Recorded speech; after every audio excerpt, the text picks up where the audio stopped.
Microprocessor operations. In our previous lectures, we discussed about the different kinds of operations that are there in the instruction set of a microprocessor. However, the focus of today's lecture is to discuss all the different functions apart from the functions that are available in the instruction set architecture. What are all the different functions or functionalities that are performed in the microprocessor? Okay, so for example, in case of a microprocessor, the microprocessor is performing some functions internally, and those functions are instructions, and those instructions belong to the instruction set architecture of a microprocessor. However, there are some operations that are invoked by some external devices, for example input output devices. So how microprocessor handles those operations, and what are those different kinds of operations that are involved in a microprocessor? So in this particular lecture we will discuss about those operations. So all the functions performed by a microprocessor, they have been divided into following three categories. The first category is the operations initiated by a microprocessor. So microprocessor initiated operations.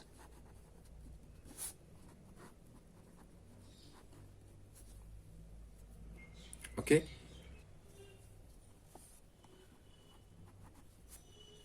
So these are the operations that may be initiated by a microprocessor. So what are the different operations that are initiated by a microprocessor? For example, the microprocessor may invoke an operation such as writing to a memory, or reading from the memory, or writing to some output devices, or reading from some input device. So these are the different operations that are initiated by the microprocessor. Then there are internal operations. Internal operations of a microprocessor. So these are the operations which deal with the case of instruction set architecture. So whatever the instructions that are there in the ISA of a microprocessor, they are usually included in the internal operation. So what are the different functionalities that are performed by a microprocessor internally? Okay, for example, arithmetic and logical operations, branching operations. So these all those operations are the internal operations. So these are the operations which are internal to the microprocessor, operations which are internal to the microprocessor. Okay, so microprocessor does not need to interact with some external entity to carry out these particular functionalities. Okay, then after the internal operations, there are some operations which are initiated by external devices, for example input output devices, or some other device. In case of an, let's say, interrupt is some exception that comes from some external device. So then there are externally or peripheral. Peripheral means some entities that are attached to the microprocessor, externally initiated operations. So these are the different categories of operations that are there in the microprocessor. Okay, so the first type of operation is the operation that are initiated by the microprocessor to interact with some external device or external entity. Okay, there are some other operations which are internal to the microprocessor, and those operations involve the operations that are there in the instruction set architecture of a microprocessor. And third category of operations are the operations that are initiated by some external devices. Okay, so we will discuss all these operations briefly here. So let's first take the microprocessor initiated operations, the first category of operations.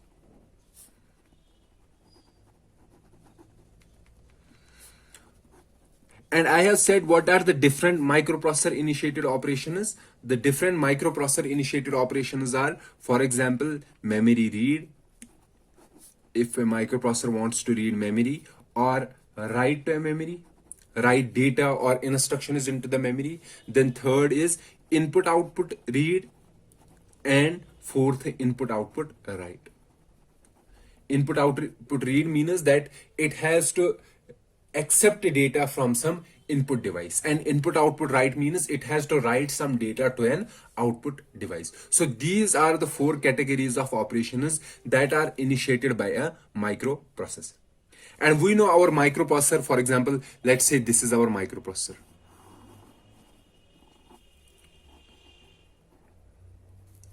Okay, this is our microprocessor.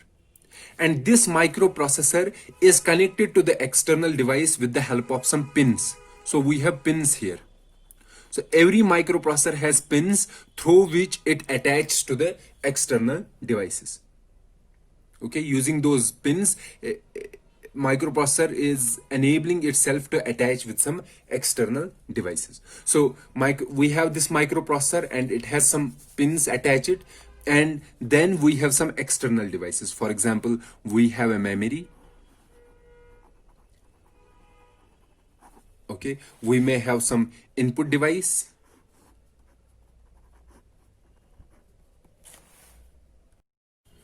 Input device and an output device.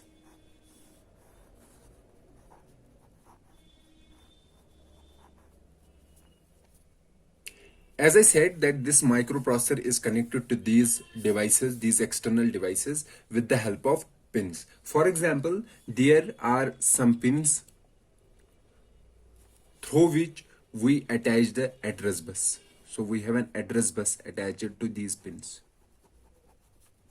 So what is an address bus? Address bus is a set of wires that are used to carry the address from the microprocessor to the memory input output or to the output. Okay. So this address bus, if you can see, this is unidirectional. So our address bus is unidirectional.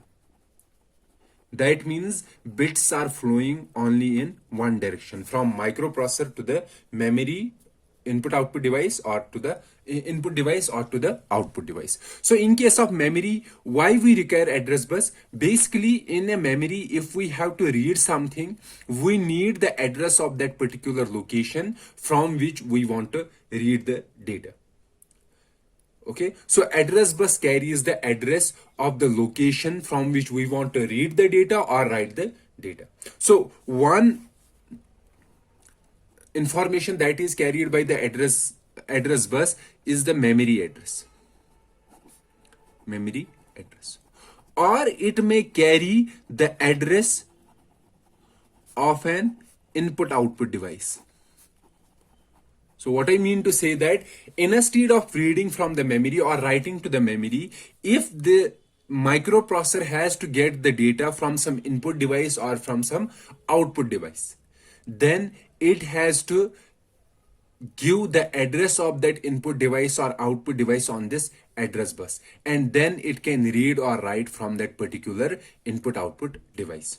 So this address may be either a memory address or the address of an input output device, which we also call the port address. So port address is the address of an input output device that may be attached to a microprocessor, because there is a possibility that there may be, for example, tens of input output devices that are attached to the microprocessor. So from which particular input output device I have to get the data, I will provide that address on the address bus, and that address is called a port address. And since address is carried by an address bus, and this address will be either memory address or a port address. Okay, so how will we differentiate whether it is a memory address or it is a port address? So that differentiation is done by a control signal that is given by a microprocessor, and that control signal will be like this: input output memory. It is called this control signal, input output or memory. So memory here has a bar. Bar means that this is an active low signal. Active low signal means if it is 0, then this one will be active, because 0 complement is 1. That means this one is active. If it is 1, so that means this particular is active. So if this input output memory signal is 0, 0 means that this particular functionality we have to perform, this means memory. Okay, so in case of having this signal as 0, that means the address available on the address bus belongs to the memory. However, if this bit is 1, that means we have to perform the input output operation. So in this particular scenario, the address available on the address bus is called port address. So using this control signal, we can differentiate whether the address on the address bus is the port address or the memory address. So this address bus goes as input to memory, also to the input output device, and to an output device.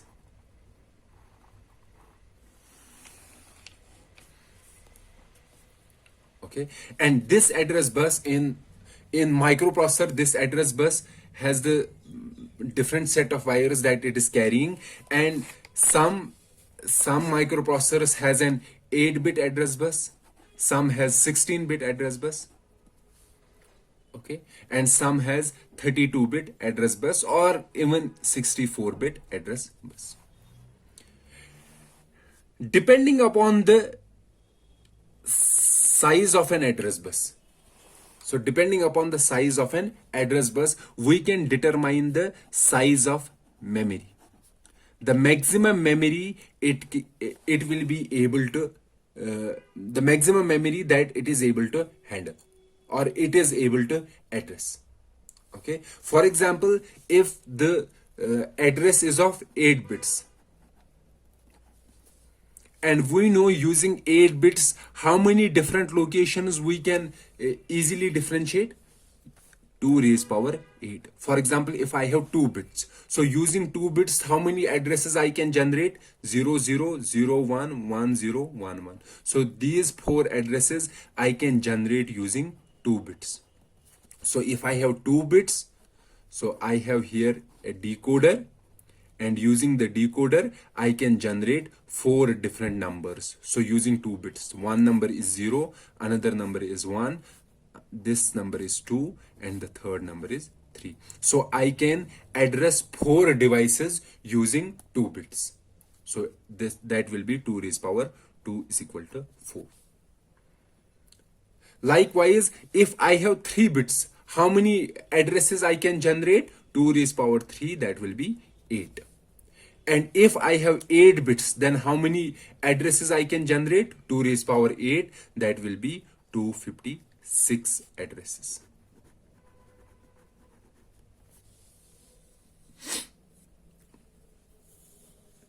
Okay, so likewise, if you have 16-bit, 2 raised power 16, how many addresses you can generate?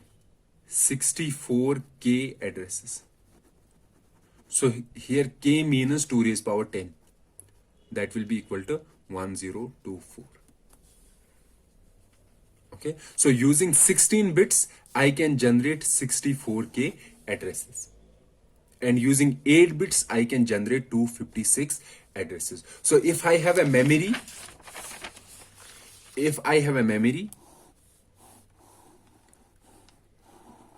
this is my memory, and my processor is generating 8 bits.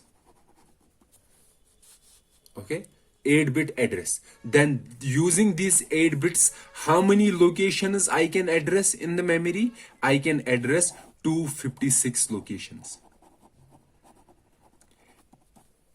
Okay, and if each location is of 1 byte, let's say each location is of 1 byte, then what will be the size of memory? So we have 256 locations and each location is 1 byte. So the size of memory will be 256 bytes. Okay, so for in this particular processor, microprocessor, where the processor is generating 8 bits address, then we will be able to handle a maximum of 256 bytes memory.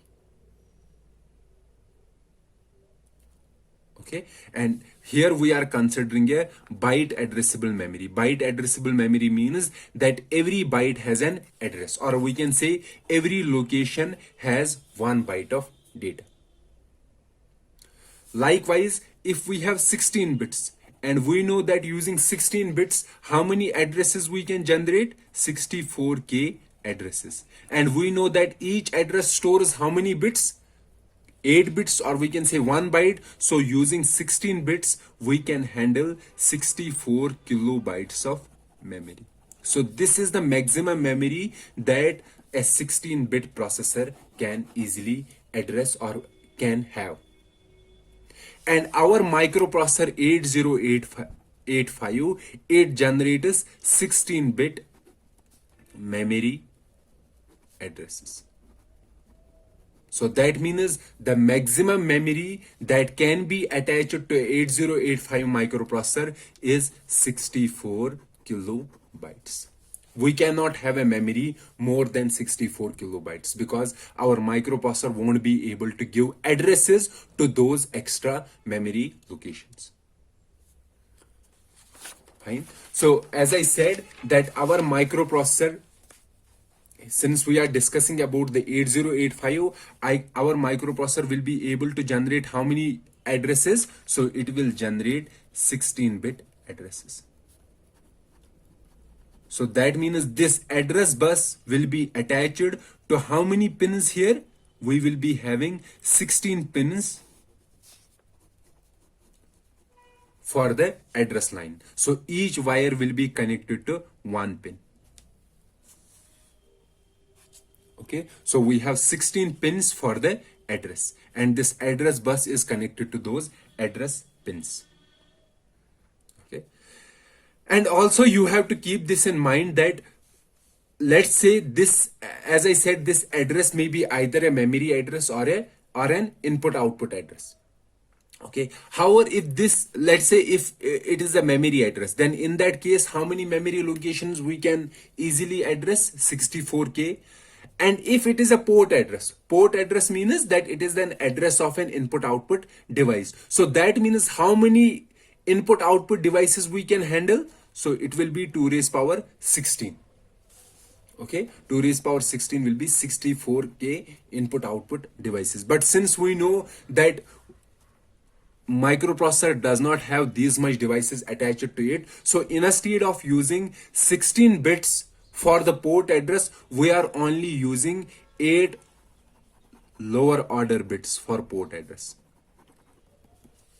So using 8 bits, how many input output devices we can easily differentiate? 2 raised power 8, that means 256 input output devices. So in this address bus, if all the 16 bits carry the address, then it is the address of a memory. And if only the lower order 8 bits carry the address, then it is the address of some input output device.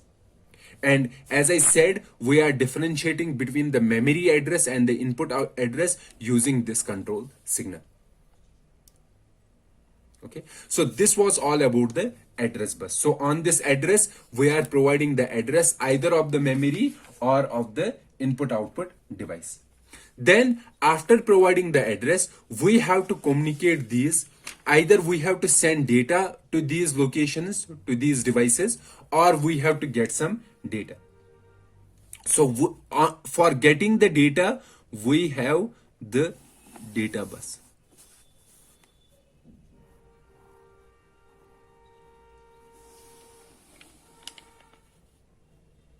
So this is our data bus. And this data bus carries the data.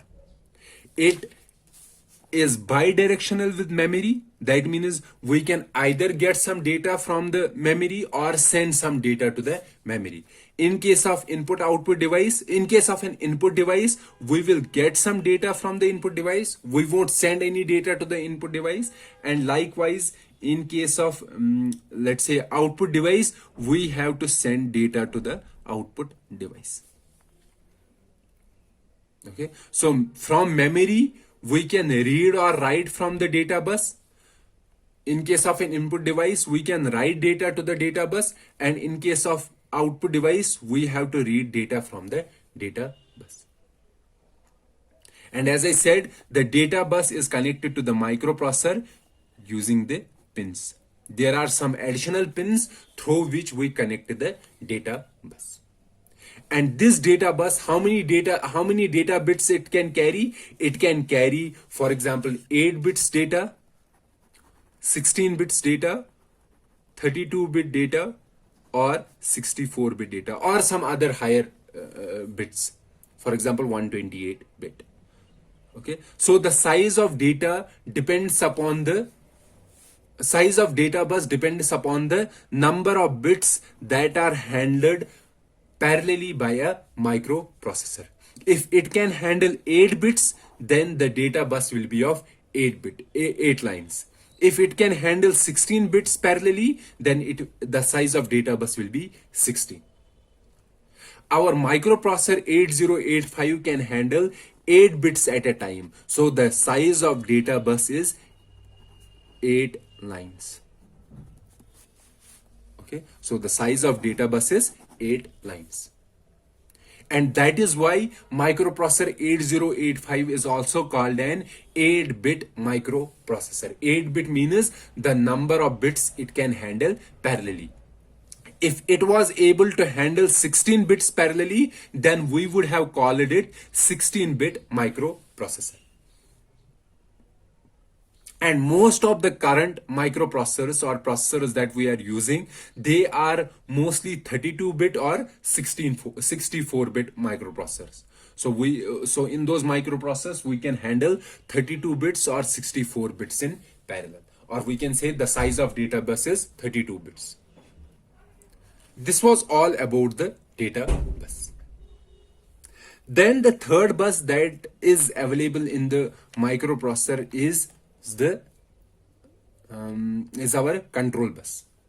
Okay, and control bus is used to send control signals from the microprocessor to memory, to an input device, and to an output device. So what are the different control signals? For example, the control signal, as I said here, one of the control signal is input output or memory read. Another kind of control signal is whether I am doing a memory read or memory write. Okay, memory read or memory write.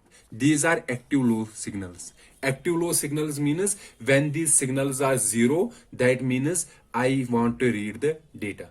When this signal is 0, that means I want to write the data. So these are active. These signals means yes if they are 0 and means no if they are 1.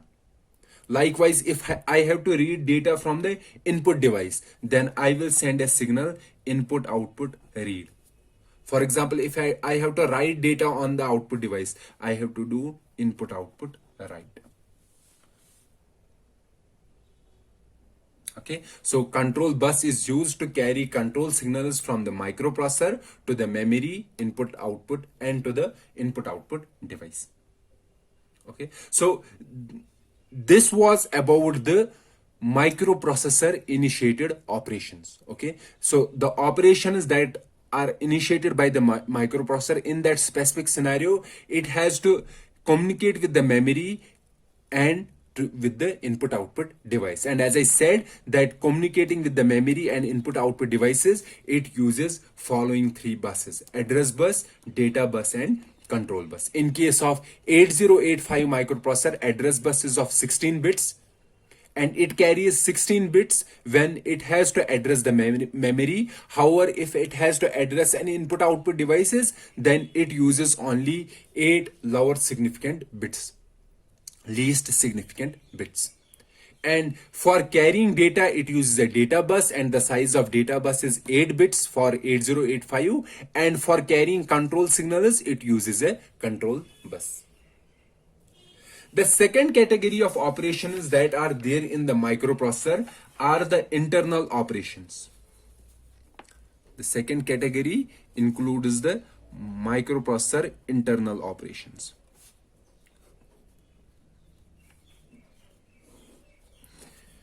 And as I have said earlier, that internal operations includes almost all those operations that belong to the ISA of a microprocessor. And what are those different operations? For example, storing data,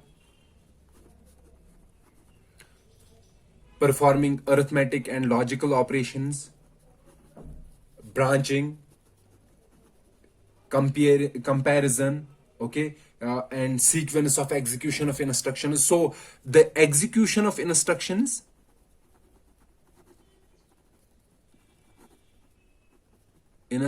by a microprocessor, these set of operations belong to the internal operations category. And how are they performed? We know that how internal operations are performed. First of all, in operating the internal operation, the microprocessor has to fetch instruction from memory. Okay, so it has to get the instruction from the memory. After getting the instruction from memory, it decodes this instruction. Decodes means it sees what kind of instruction it is and what kind of operation I have to perform. Then after decoding, it executes the instruction. Okay, during the execution and decoding, it uses the registers. So all the operations are performed on the registers in which data is stored. So let's take an example here. For example, if I have to execute an instruction, let's say add I 78H. Okay, and add I or add B. These are the instructions. These two are instruction, and last instruction is halt, let's say. Okay, so in the memory, this instruction, as we know, this is a 2-byte instruction, this is a 1-byte instruction, and this is also 1-byte instruction. So if we find the machine representation of this instruction, so let's say it is the first byte is add I. The first byte is, for example, 60H, and the second byte is 78H. So this instruction will be 6078H. H here means it is a hexadecimal. So if you convert this into binary will be the 6 in binary is 0110, then 0 in binary is 0, 7 in binary is this, and 8 in binary is 1 followed by 3 zeros. So this will be a 16-bit instruction representing this particular instruction. Then likewise add B. For add B, let's say encoding is 80H. 80H, or we can say 10000000. So this will be a binary representation. And for halt, the encoding is 76H, or we can say 01110110. Okay, so instead of speaking in terms of bits, we will speak in terms of hexadecimals, because hexadecimal will be easy to remember as compared to a binary representation. Okay, so in memory, it will be stored like this. The first instruction will be stored in 2 bytes, so 60 and 78. Then the third instruction, which is 80, and the fourth instruction is 76. So first of all, we will get this instruction from the this byte from the memory. So how will we get this byte from the memory? We will get it using the PC. Okay, after getting this instruction, our processor will decode this instruction, this byte, this particular byte, and it will see based on this particular part, based on the first part, that it is a 2-byte instruction. So it will get another byte, that is 78. And after getting these 2 bytes, first 2 bytes, it will execute this first instruction. Then it will go to the next instruction, and then to the halt. Halt means end the program. Okay, so this is how internal operations are performed in case of a microprocessor. Then the third category of operations that are there in the microprocessor are the externally initiated operations. So the third category is externally initiated operations. The operations which are initiated by some external device. And we are well aware that the external devices are connected to a microprocessor through pins. So we have pins on the microprocessor and external devices are connected to the microprocessor using these pins. So if some signal is coming from outside or some operation is coming from the outside, so it has to enter the microprocessor through these pins. Fine. So as I said that there are some externally initiated operations and we will see some of those operations here. And we will briefly discuss about those operations. For greater detail, we will discuss about those operations in subsequent lectures, where we will be discussing how to interface the external devices or how to connect with the external devices. There we will discuss how these, why these specific signals are generated and how they are processed by our microprocessor.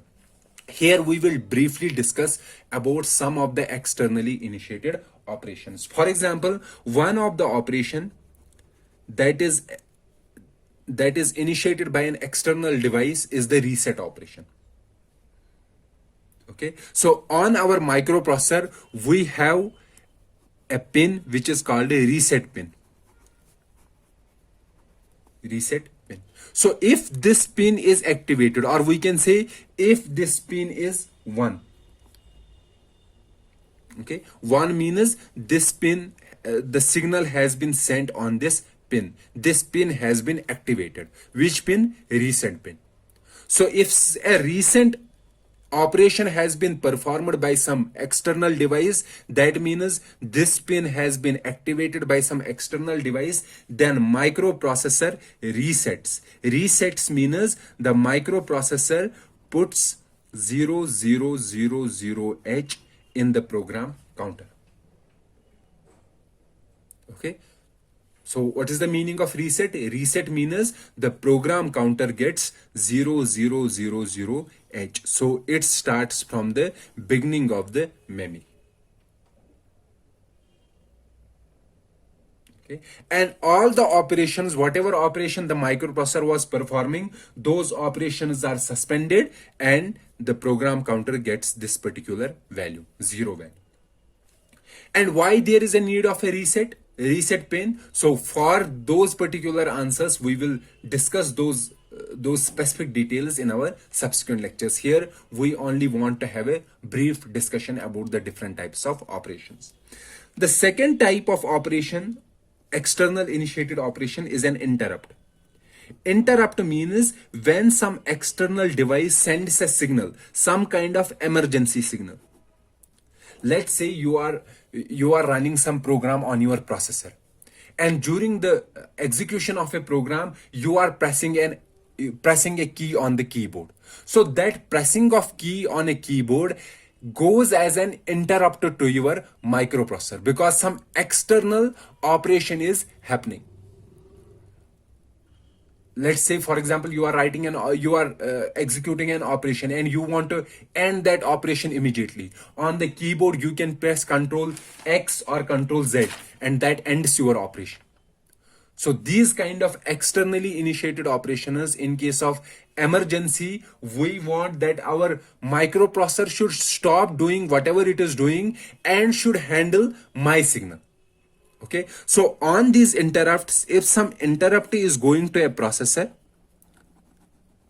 so processor stops its current job. So whatever job it is performing. And instead, it executes some other function.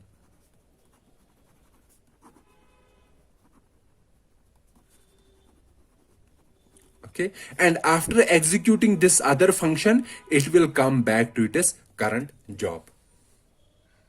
Okay, and what kind of other function it will execute? This other function or function, this is also called a subroutine. In case of microprocessor language, it is called a subroutine.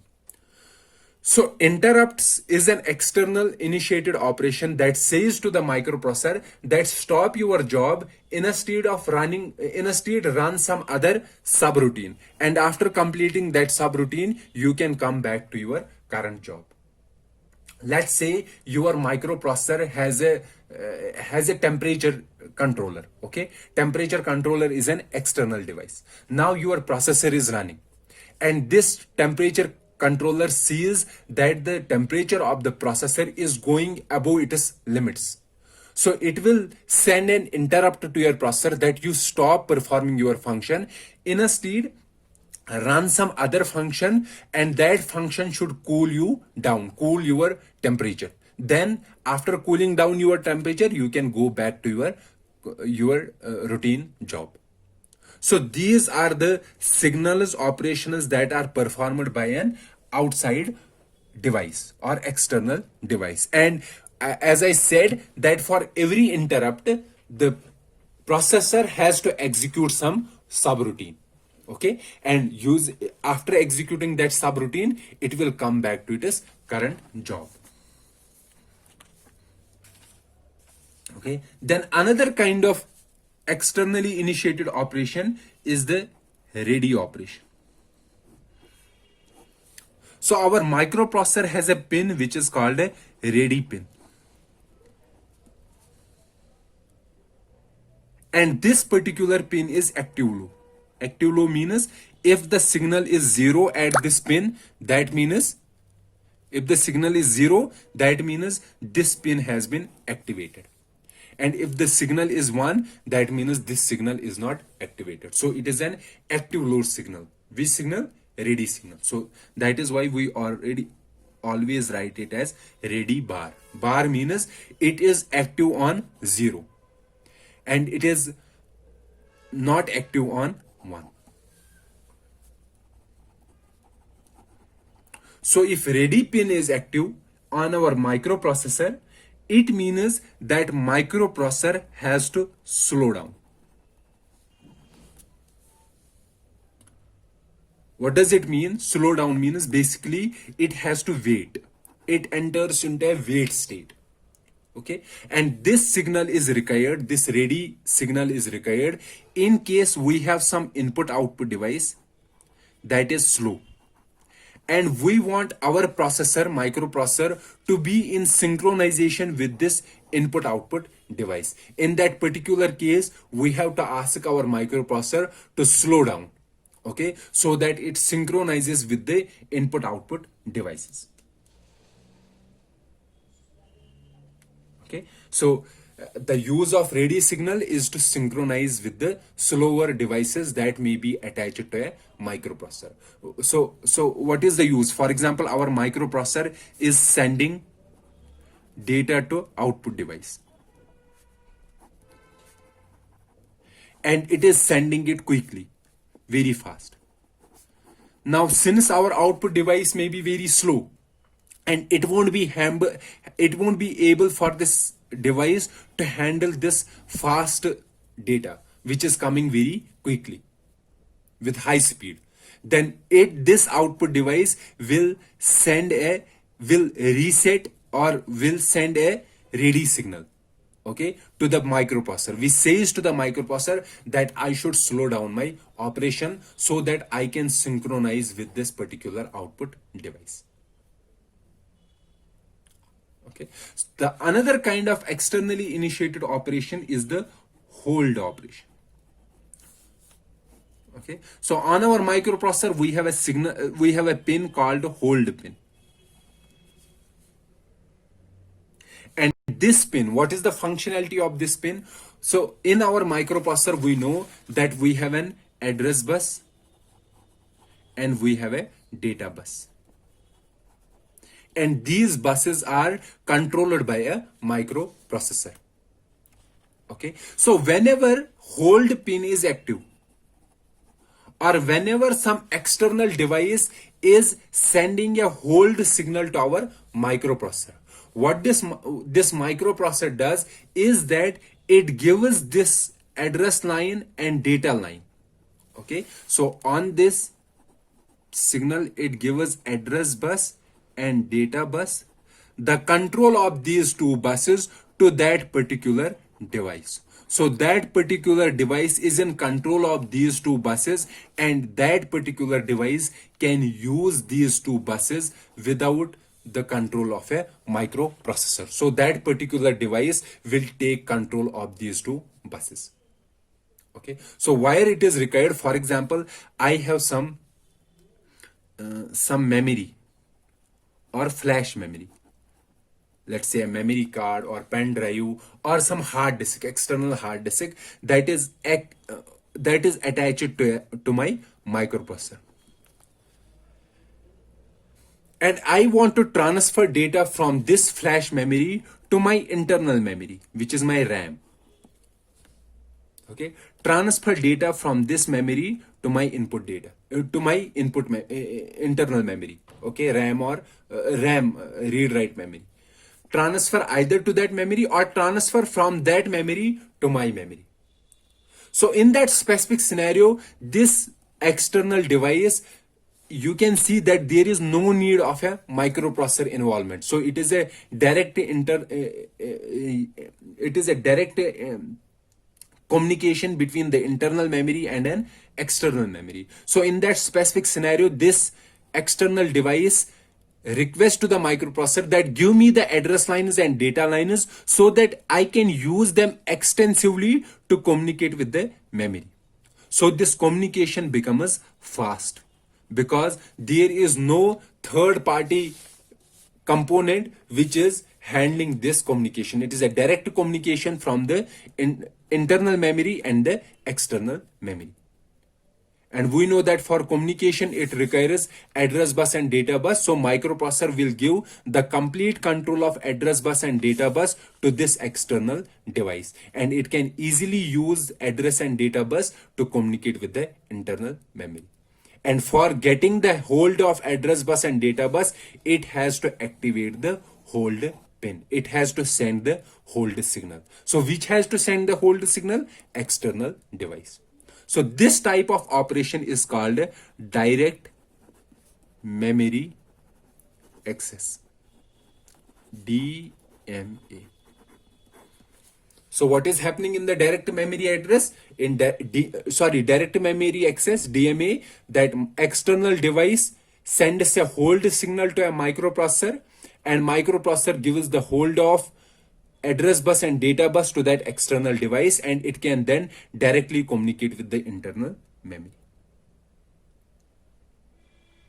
Okay, so this was all about the externally initiated operations, and with this we also completed the different categories of operations that are performed by a microprocessor, and we have divided those operations into three specific categories: microprocessor initiated operations, internal operations, and externally initiated operations. So this ends our lecture.